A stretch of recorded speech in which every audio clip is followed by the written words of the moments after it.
अपान मुद्रा या डिटॉक्सिफिकेशन मुद्रा या मृत संजीवनी मुद्रा क्या है? हाथ की अंगुष्ठ उंगली जो अग्नि तत्व का प्रतिनिधित्व करती है, मध्यमा उंगली जो आकाश तत्व का प्रतिनिधित्व करती है और अनामिका उंगली जो पृथ्वी तत्व का प्रतिनिधित्व करती है, इन तीनों उंगलियों के संयोग से अर्थात अंगुष्ठ, मध्यमा और अनामिका उंगली के अग्रभागों को परस्पर मिलाकर शेष दोनों उंगलियों को एक साथ सीधा रखने पर जो मुद्रा बनती है उसे ही अपान मुद्रा कहते हैं। अपान मुद्रा को ही डिटॉक्सिफिकेशन मुद्रा कहते हैं या मृत संजीवनी मुद्रा कहते हैं। अब हम ये जानेंगे कि अपान मुद्रा का मुख्य उद्देश्य क्या है। अपने शरीर को 90% तक विष मुक्त करना, शुद्ध करना, दिमाग से नकारात्मक ऊर्जा को नष्ट करना, प्राण एवं अपान वायु पर नियंत्रण प्राप्त करना और उन्हें संतुलित करना, तेजी से आध्यात्मिक प्रगति करना, चिकित्सा में उपयोग करके असंख्य बीमारियों को ठीक करने का कौशल प्राप्त करना, अपान मुद्रा या डिटॉक्सिफिकेशन मुद्रा या मृत संजीवनी मुद्रा के अभ्यास का मुख्य उद्देश्य है। अब हम जानेंगे कि अपान मुद्रा का अभ्यास करने के लिए क्या क्या पूर्व तैयारी करनी आवश्यक होती है।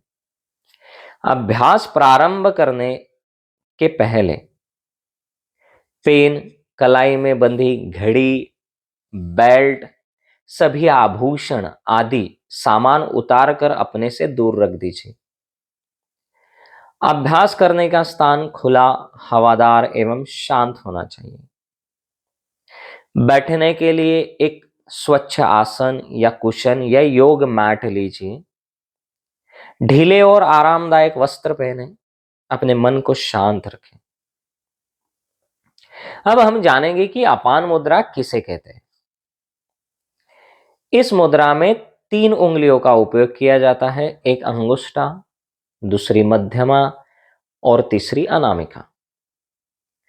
अंगुष्ठ के अग्रभाग को मध्यमा और अनामिका के अग्रभाग से स्पर्श करने से तथा शेष दोनों उंगलियां तर्जनी और कनिष्ठा को सीधी रखने से जो हस्त मुद्रा बनती है उसे ही अपान मुद्रा कहते हैं। अब हम जानेंगे कि अपान मुद्रा को कैसे करना है, एक विस्तार से जानेंगे, प्रोसेस को जानेंगे।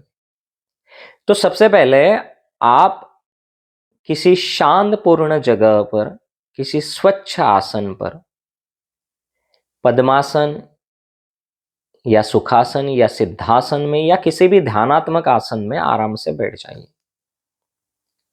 अपने घुटनों पर दोनों हाथों की हथेलियों को रखें। इस तरह से ये जो हाथ है ये घुटनों पर रखने और हथेलियां जो रहेगी वो आसमान की ओर खुली होनी चाहिए, जमीन की तरफ ऐसे नीचे नहीं होनी चाहिए। रीढ़ की हड्डी एकदम सीधी रहनी चाहिए।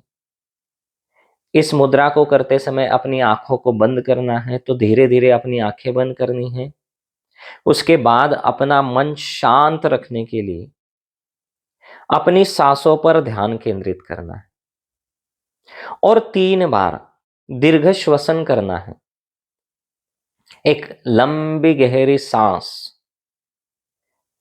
अपने अंदर लेनी है, उसे थोड़ी देर अंदर ही रोकना है, अंतर कुंभक करना है। उसके बाद सांस को धीरे धीरे धीरे धीरे बाहर छोड़ना है।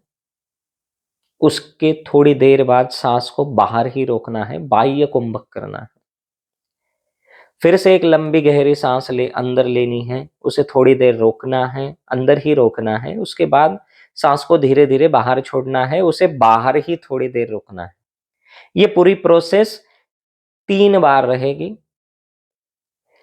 तो उसके बाद आप पूरी तरह से रिलैक्स हो जाएंगे, आपका मन एकदम शांत हो चुका रहेगा। उसके बाद आप अपने हाथ की मध्यमा उंगली, मतलब ये बीच की उंगली, और अनामिका उंगली के अग्रभाग या ऊपरी पोर को अंगूठे के अग्रभाग या ऊपरी पोर से स्पर्श कराए, इस तरह से। मध्यमा और अनामिका और अंगुष्ठ के अग्रभाग को स्पर्श कराएं। स्पर्श करने के बाद उन्हें हल्के से दबाएं, इस तरह से। इस दौरान हाथ की ये बाकी सारी उंगलियां, मतलब तर्जनी और कनिष्ठा, सबसे छोटी उंगली, बिल्कुल सीधी रहनी चाहिए। दोनों हाथों को जब आप ऐसी मुद्रा कर लेंगे तो ये दोनों हाथ अपने घुटनों पर रखने हैं। हथेलियां ऊपर की तरफ रहेगी। दोनों हथेलियों को इस तरह से रखना है घुटनों पर। फिर धीमी और गहरी सांस लें और सुनिश्चित करें कि किसी भी शोर को सुनकर आप अपना मुद्रा का ध्यान ना तोड़ें। अपने मुद्रा ध्यान में ही हमें फोकस रहना है। अब हम जानेंगे कि अपान मुद्रा को करने का समय और अवधि कितनी होनी चाहिए। अपान मुद्रा को प्रातः काल, दोपहर एवं सायंकाल को आप कर सकते हैं। स्वस्थ व्यक्ति प्रतिदिन साधारणतः 5 से 15 मिनट तक अपान मुद्रा का अभ्यास करने से उसको फायदा होता है। और अगर कोई व्यक्ति रोगी है तो उसे अपनी क्षमता के अनुसार हर दिन 30 से 45 मिनट तक अपान मुद्रा का अभ्यास करना है। इससे उसे अपेक्षित प्रभाव दृष्टिगोचर होता है या उसे अपेक्षित लाभ मिलता है। अगर आप एक बैठक में ना कर सके तो दिन में 15-15 मिनट के लिए 2 या 3 बार इसका अभ्यास कर सकते हैं। वैसे अपान मुद्रा का अभ्यास किसी भी समय एवं कहीं भी कर सकते हैं, परंतु प्रातः काल इसका अभ्यास करना सर्वोत्तम है, क्योंकि सुबह अभ्यास करने से अपान मुद्रा के बहुत अच्छे परिणाम मिलते हैं। कुछ मुद्राएं केवल रोग दूर होने के समय तक ही करनी चाहिए, क्यों? किंतु अपान मुद्रा ऐसी मुद्रा है कि जितना अधिक इसका आप अभ्यास करेंगे उतना ही अधिक इसका लाभ प्राप्त होगा।